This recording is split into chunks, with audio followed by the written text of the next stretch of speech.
Abram a Bíblia no livro de Esther, capítulo 4, versículo 14. E o tema desta mensagem é: talvez você tenha sido feita rainha justamente para ajudar numa situação como esta. Livro de Esther, capítulo 4, versículo 14.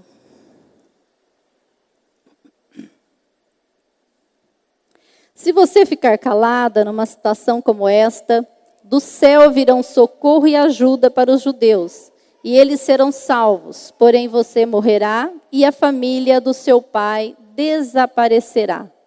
Mas quem sabe, talvez você tenha sido feita rainha justamente para ajudar numa situação como esta.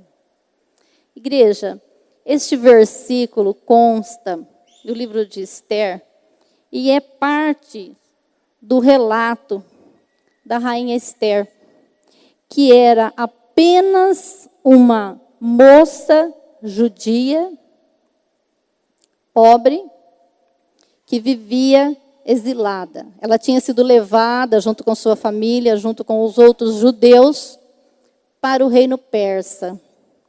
E ali a rainha que reinava naquele reino foi retirada e buscou-se as moças belas daquele lugar para que tomasse o lugar da rainha Vasti.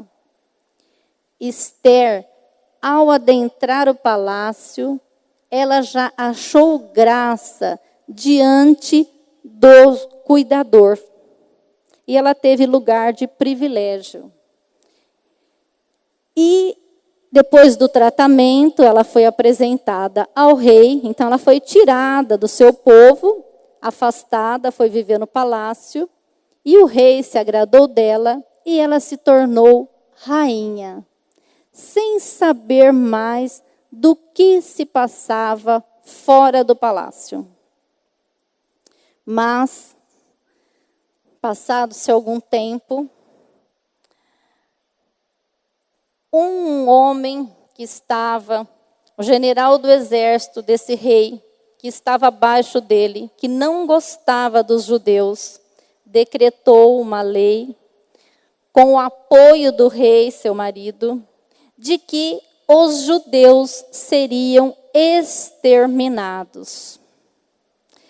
Quando esse decreto saiu, pelo reinado, pelas províncias, porque aquele rei, ele comandava um vasto império, muitas províncias. E os judeus, ao ficarem sabendo desse decreto, que ia haver um extermínio deles, então toda a raça deles seria exterminada, eles se vestiram de pano de saco e se cobriram de cinza. Essa era uma atitude do judeu quando ele recebia uma notícia que ele não tinha o que fazer. Só poderia vir de Deus o socorro dele. E ali ele se vestiu de saco de uma forma para clamar ao Senhor. Quer dizer, só dos céus pode vir socorro para mim. Porque estava decretado e não havia o que fazer. Mas a rainha lá no palácio, judia, não havia revelado a sua identidade, né? Ela não havia revelado de que povo ela pertencia. Mas o seu primo, essa rainha, ela não tinha pai nem mãe, porque eles haviam morrido, e o seu primo a criara como pai. O seu primo, naquela situação, vestido de saco e cinza, ficou na porta do palácio, muito triste. Disseram à rainha que ele estava ali, ela mandou roupas para ele se vestir, porque ela não sabia a situação e tentou agradá-lo. Ele recusou. Ela foi se interessar pelo que estava acontecendo. E ele informa a ela o que estava acontecendo. E que ela precisava tomar uma atitude. Ela diz para ele, ela responde, né, através do servo, que qualquer pessoa que se aproximasse do rei sem ser chamado, poderia ser morto se aquela proximidade não agradasse ao rei. O rei deveria erguer o seu cetro para que desse autonomia, para que permitisse a entrada da pessoa. E que ela já fazia 30 dias que não tinha sido chamada para a presença do rei. Então ela dá uma desculpa para o seu primo, né? Eu não posso fazer nada. Aí o seu primo dá essa resposta para ela, irmãos. Desse versículo que nós lemos aqui. Se você ficar calada numa situação como esta, do céu virão socorro e ajuda para os judeus, e eles serão salvos. Porém você morrerá, e a família do seu pai desaparecerá. Mas quem sabe, talvez você tenha sido feita rainha justamente para ajudar numa situação como esta. Essa palavra tocou o coração de Esther e ela tomou posição. Ela pede para que o seu primo avise o povo daquela cidade que eles jejuem em favor dela. Para quê, irmãos? Para que ela receba de Deus orientação do que fazer, porque ela também não sabia o que fazer. Irmãos, por que que nós estamos lendo isso? O que isso nos interessa nesse momento? Nós estamos aqui e muitos de nós viemos aqui buscar uma palavra do Senhor. Muitos de nós temos passado angústias, sofrimentos, temos passado tristezas e até torturas físicas ou emocionais. E ninguém sabe.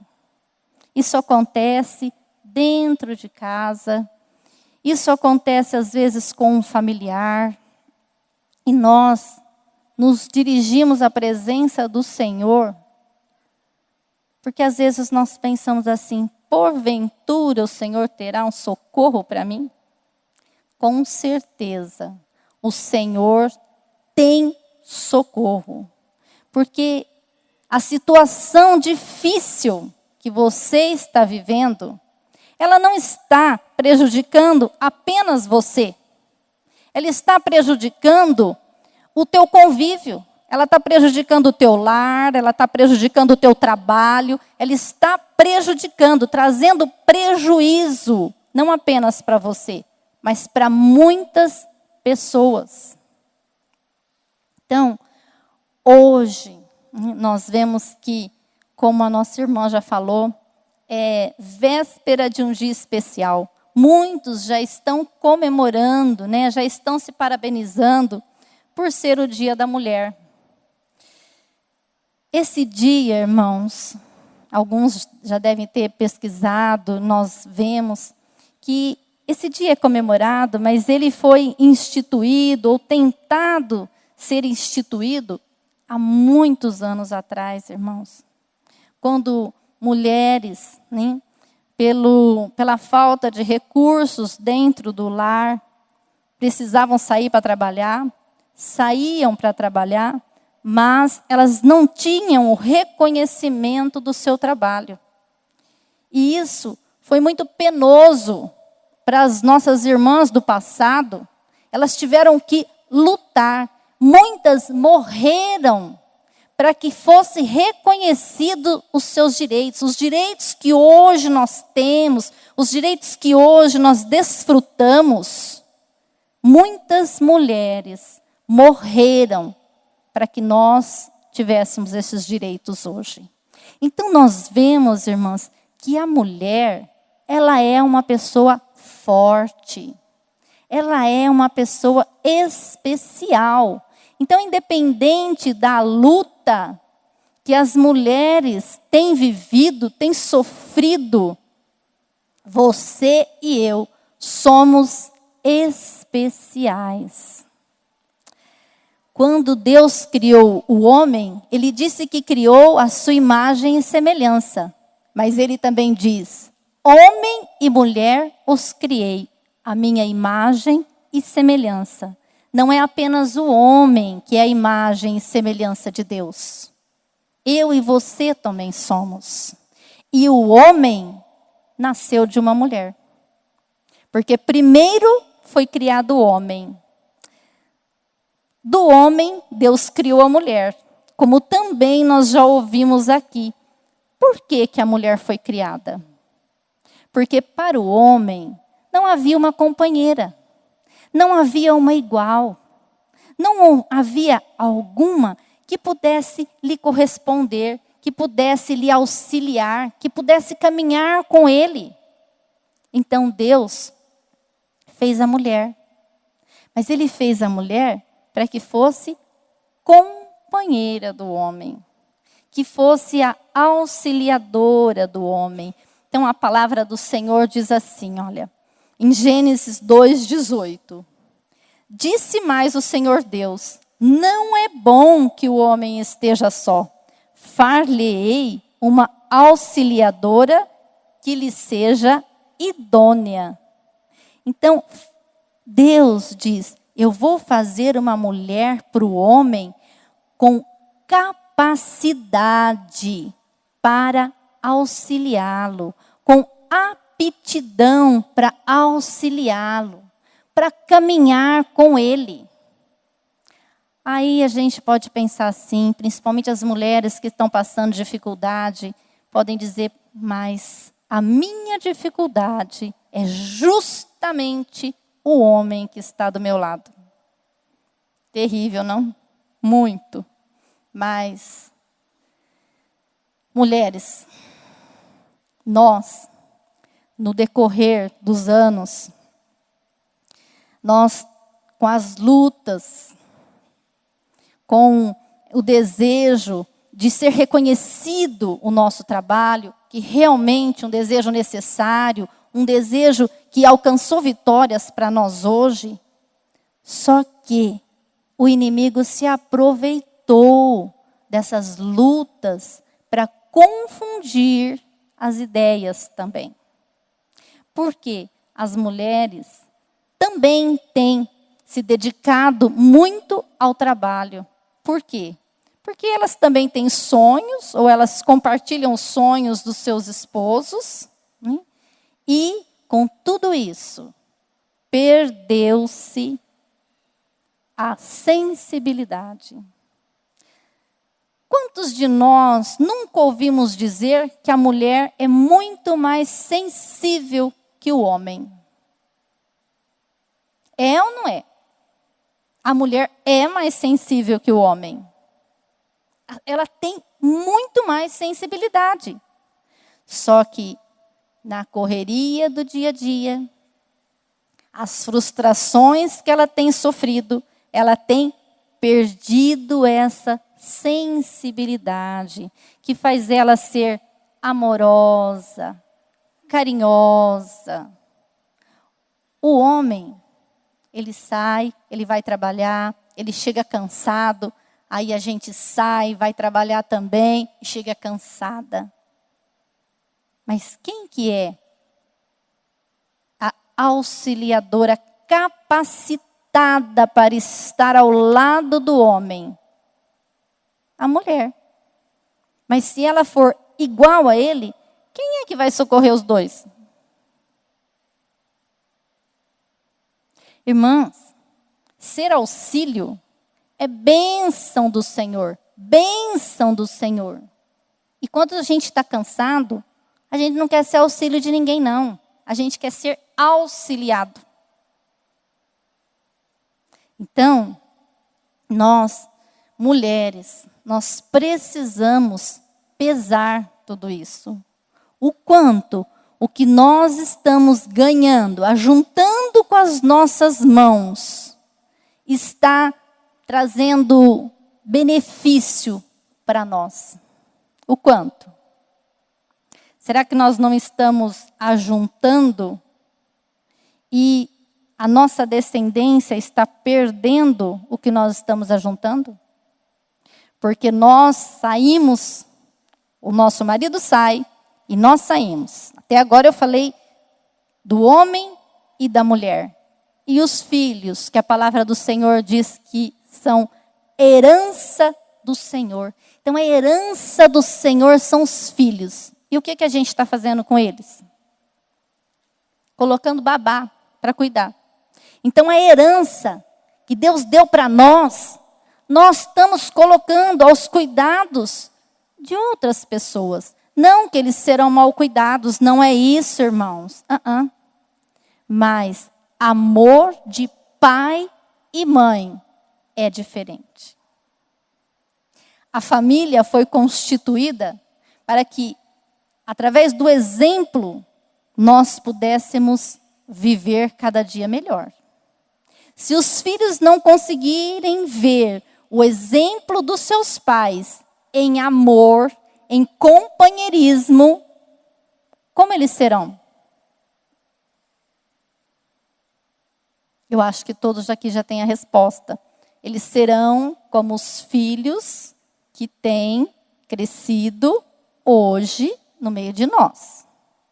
Revoltados, porque a presença importante na vida deles está ausente. Então, a nossa ausência na vida dos nossos filhos tem feito muita diferença. Muita. E nós vamos também ver mais alguns versículos de pessoas que estiveram em situações difíceis, mas foi por causa dessas situações difíceis que eles ajudaram a sua família, que eles mudaram rumos da sua vida e da vida de sua família. Nós podemos ver em Gênesis 45:5, fala sobre José. Agora, pois, José falando para os seus irmãos, agora, pois, não vos entristeçais, nem vos irriteis contra vós mesmos, porque me haverdes vendido para aqui.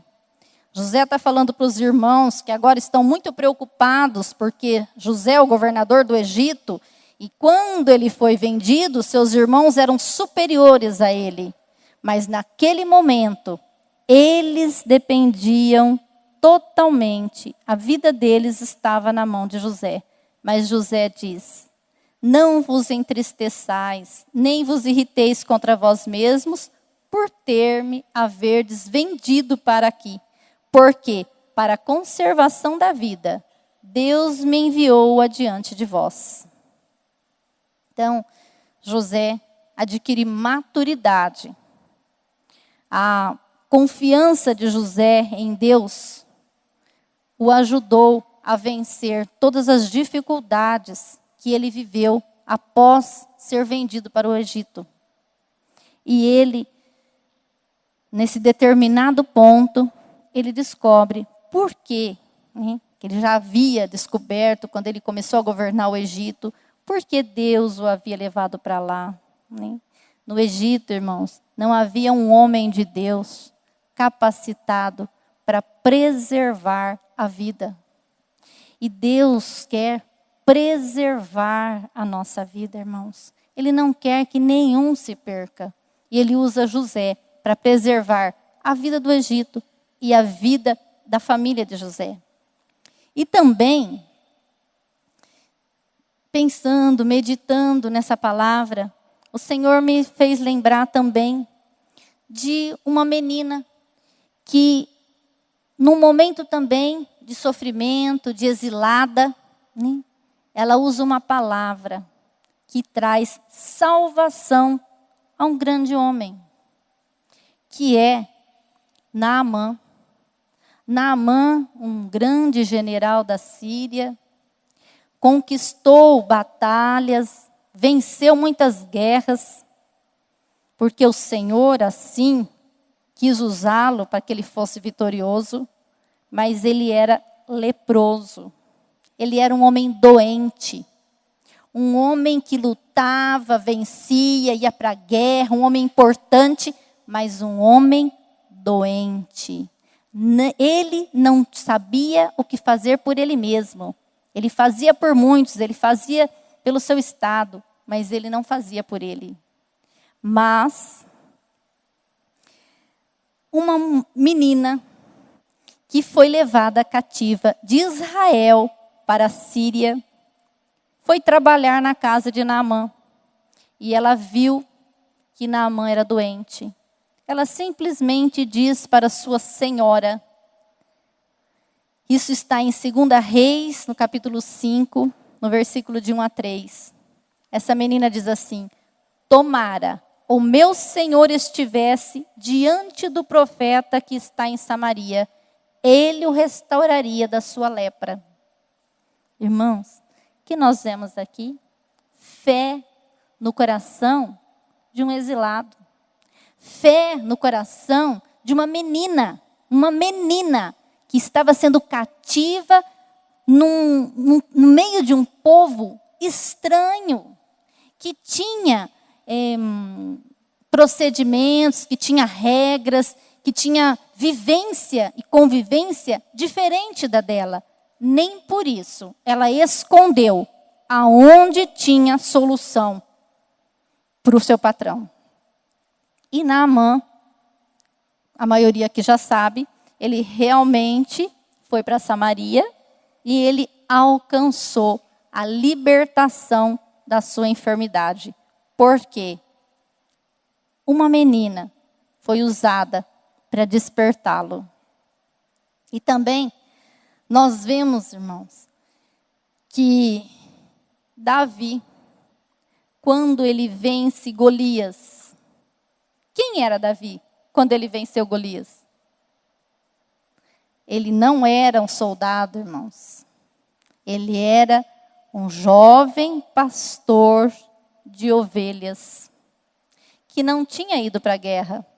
Os seus irmãos, o exército, o rei, estava na guerra contra os filisteus.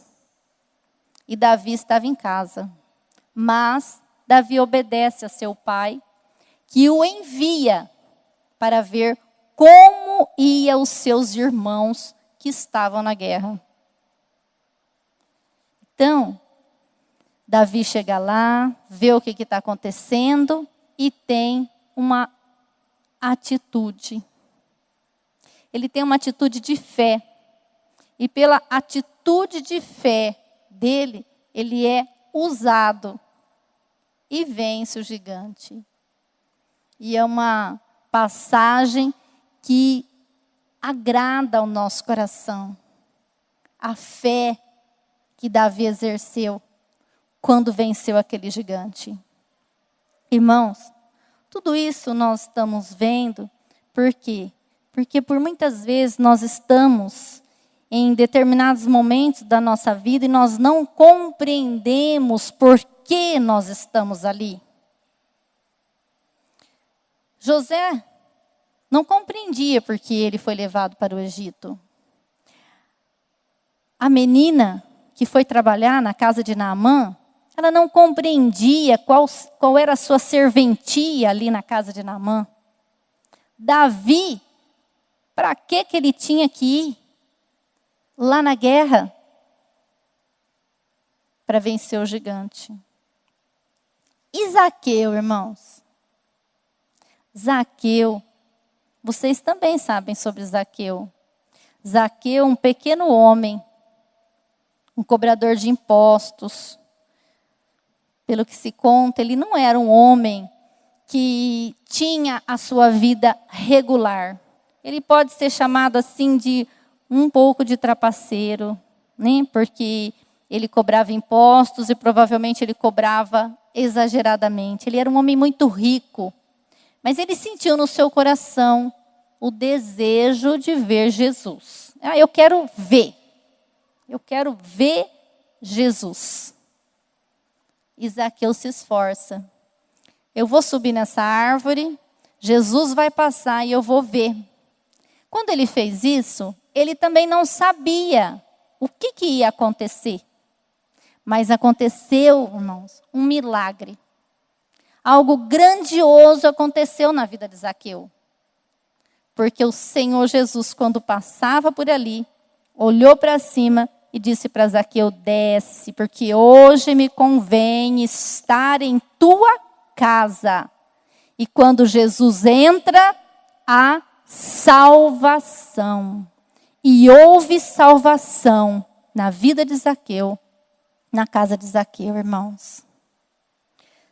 Irmãos, também nós temos visto que a palavra do Senhor, Ele diz para nós: crê no Senhor Jesus e será salvo tu e a tua casa. Isso foi dito por Paulo e Silas ao carcereiro, porque ele disse: o que eu devo fazer para alcançar a salvação? Crê no Senhor Jesus e será salvo tu e a tua casa. Então, irmãos, nós continuando a meditar na palavra do Senhor, nós vemos que quando nós nos encontramos em momentos da nossa vida que nós estamos sem saber o que fazer, que há uma escuridão na nossa frente e que tudo está difícil, quem pode nos ajudar?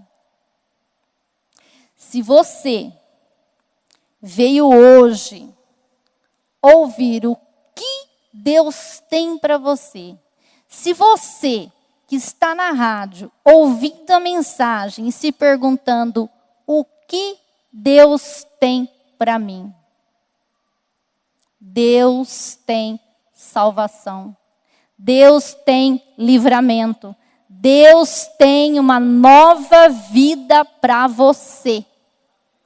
Quantos de nós já não ouvimos, ou mesmo nós falamos: ah, se eu pudesse nascer de novo, eu faria tudo diferente. Quantos? Muitos. Até muitas pessoas que pensam que eles vão ter oportunidade de partir daqui e voltar para ser aperfeiçoado, ou acha que está se aperfeiçoando. Mas, incrivelmente, o Senhor Jesus diz assim: se você não nascer de novo, não vai entrar no reino dos céus. E como pode ser isso? Como pode ser nascer de novo? Como nós gostaríamos, não é? Quando, principalmente, tudo está difícil, tudo está desmoronando.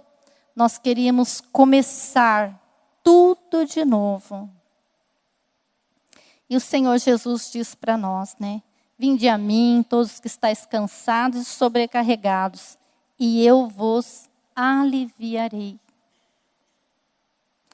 E também, aquele que está em Cristo é nova criatura. Então, o que nós precisamos? No começo nós falamos de mulheres, né? Da força que as mulheres têm, que nós fomos criadas para sermos companheiras do homem, mas o homem também se sobrecarrega. E por muitas vezes ele olha para a mulher dele e fala: ah, se eu pudesse começar tudo de novo, com outra então seria melhor. É verdade, irmãos. Às vezes, quando as coisas ficam muito difíceis, vêm os pensamentos absurdos na nossa mente. Pensamentos esses que precisam ser repreendidos. Porque é mentira. É mentira. Na hora da dificuldade, todos nós vacilamos. Nós precisamos de Jesus para estar fortalecendo a nossa mente, a nossa vida, para estar agindo em nós, para nós mudarmos a nossa forma de pensar, irmãos. Irmãos, o Senhor Jesus, Ele diz em João 3, para Nicodemos: nós muitas vezes, ou na maioria das vezes, nós buscamos o milagre da cura, o milagre da solução, o milagre que nós queremos resolver o problema. Por quê? Porque nós sempre achamos que o problema está na casa, o problema está no marido, o problema está no filho, o problema está no trabalho. Então, o problema está em volta de nós, nunca em nós. Será que é verdade? Será que quando o problema está em volta de nós, nós também não somos problema? Que o Espírito Santo esteja trazendo revelação a cada um de nós, para que nós possamos nos enxergar as nossas falhas, enxergar as nossas fraquezas. Nós somos fracos, nós somos falhos, e nós precisamos da revelação do Senhor para enxergar as nossas fraquezas. Então nós precisamos começar a resolver o problema por nós. Quando nós reconhecemos que também somos problema, já estamos fortalecendo os pés e as pernas para dar o primeiro passo, que é o passo da transformação, reconhecendo que o Senhor tem salvação para nós.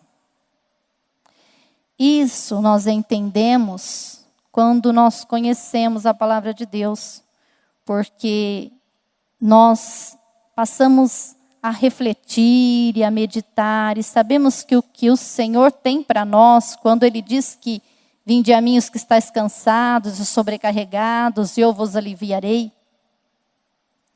Quando nós começamos aqui, eu disse assim, olha, eu creio na palavra do Senhor. A igreja está aqui porque crê na palavra do Senhor. Então, se o Senhor está falando isso, Ele mente? Não, Ele não está mentindo. Ele tem mesmo.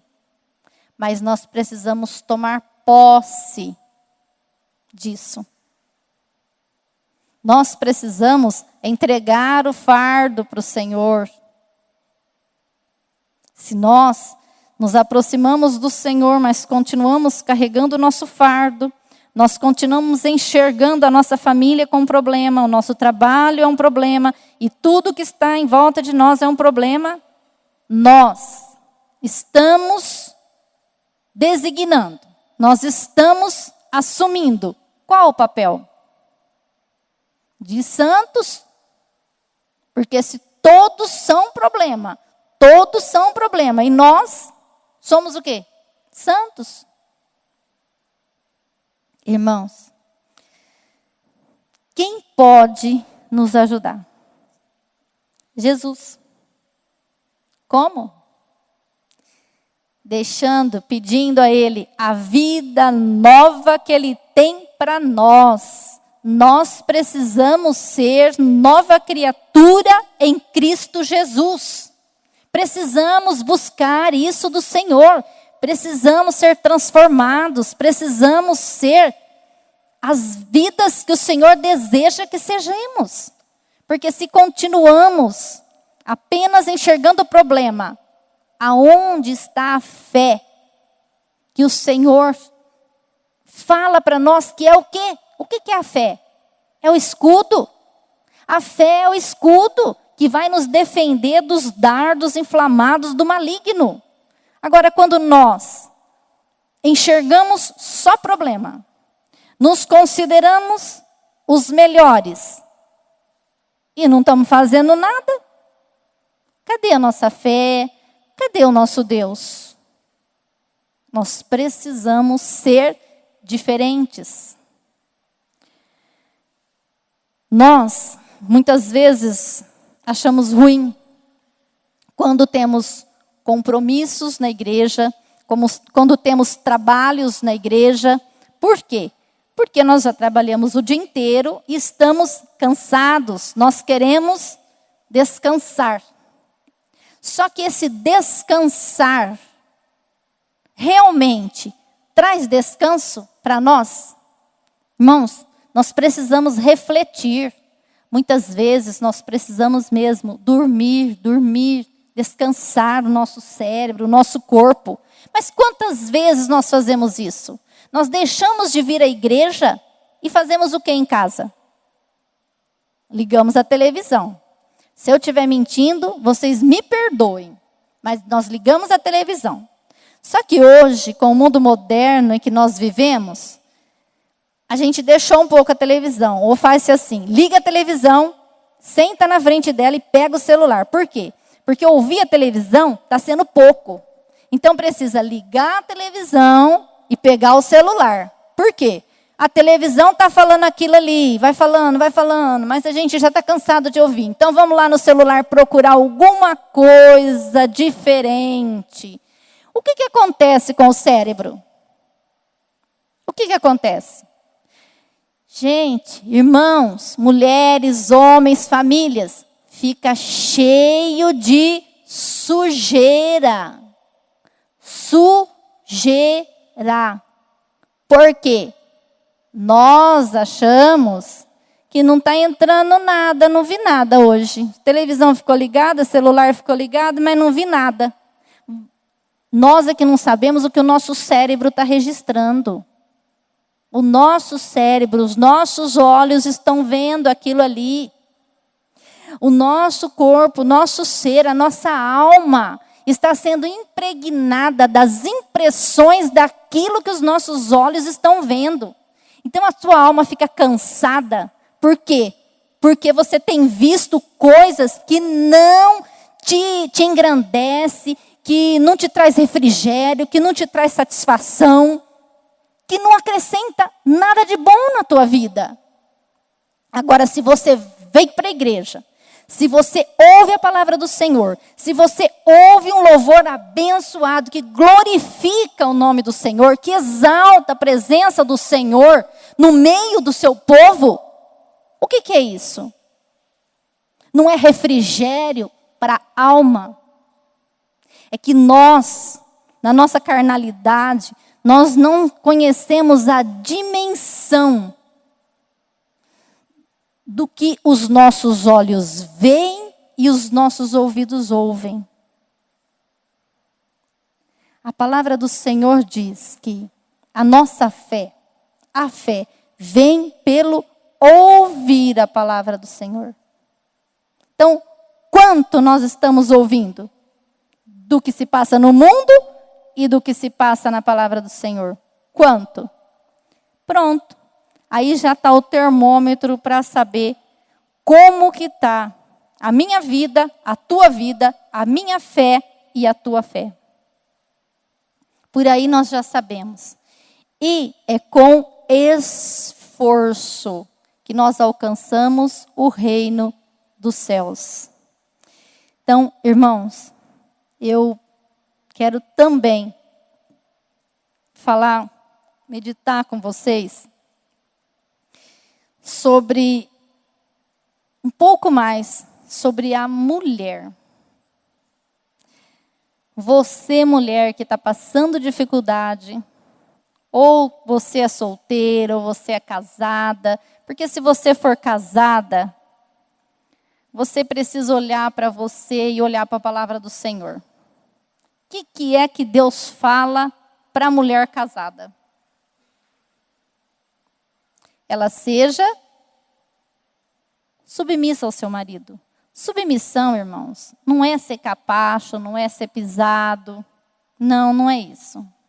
Submissão é reconhecimento da necessidade do teu marido ter você do lado dele. A necessidade que ele tem de chegar em casa e encontrar dentro do lar um lugar de aconchego. Quem pode fazer isso? Quem? Quem vai dar um aconchego para o lar? Você está fazendo isso? Ah, mas eu trabalho muito e ele não faz nada. Olha, tem um ditado, não está na palavra do Senhor. é um ditado que diz assim, olha, faça do seu marido um rei, porque você vai ser uma rainha. Quem quer ser rainha? Faça do seu marido um rei. Isso é o quê? É ser auxiliadora. Por quê? Porque o Senhor quer igualdade. Igualdade dentro do seu lar. Ele quer companheirismo. Ele quer que você reconheça que o seu marido é importante. Se ele não reconhece você como importante, faça a sua parte e confia no Senhor, porque o Senhor vai fazer a parte dele. Quem pode quebrantar o coração, quem pode te dar graça diante do seu marido, é o Senhor. Quem pode abrir os olhos, quem pode quebrar aquela bravura, quem pode quebrar aquela falta de educação, é o Senhor. E eu preciso também dizer, irmãos, que não são só homens que são sem educação. Também tem mulheres que são assim. E homens mansos. Então nós somos pessoas e temos qualidades e defeitos. Então que a palavra do Senhor venha fazer com que as nossas qualidades essas que a própria palavra nos ensina que devemos ter, sejam exaltadas em nossa vida. E em todo tempo nós possamos confiar na palavra do Senhor, no Deus que tudo pode. Amém? Amém. Irmãs, hoje vocês estão aqui e Deus tem uma bênção especial para você e para o seu lar, para a sua família, porque você não sabe exatamente por que está aqui. Você tem os seus problemas, mas você não sabe exatamente. Muitas vezes você não confia que Deus pode te ajudar. Mas hoje, Deus tem uma bênção para cada uma de nós. Toma posse da tua bênção, irmãs. Toma posse da tua bênção, irmão. Bênção para a tua vida, bênção para o teu lar. Se levante, se coloque na posição que Deus te concedeu. Reconheça a tua posição como mulher, como homem, como esposa, como marido, como filho, como funcionário. Reconheça a tua posição e deixa Deus te exaltar. Neste momento, nós vamos orar e hoje nós pedimos que as mulheres venham aqui na frente. O pastor Francisco, nós já estamos encerrando, e o pastor Francisco vai estar orando por nós, mulheres, que nós venhamos tomar posse da nossa bênção. Que Deus nos dê sabedoria, discernimento, amor, o amor de Deus esteja na nossa vida. Que nós possamos amar a nossa família, que nós possamos às vezes até receber as cobranças, mas não revidar. Porque muitas cobranças são porque nós devemos realmente. Então que o Senhor nos dê força e sabedoria para sermos as mulheres do coração de Deus. Mulher virtuosa.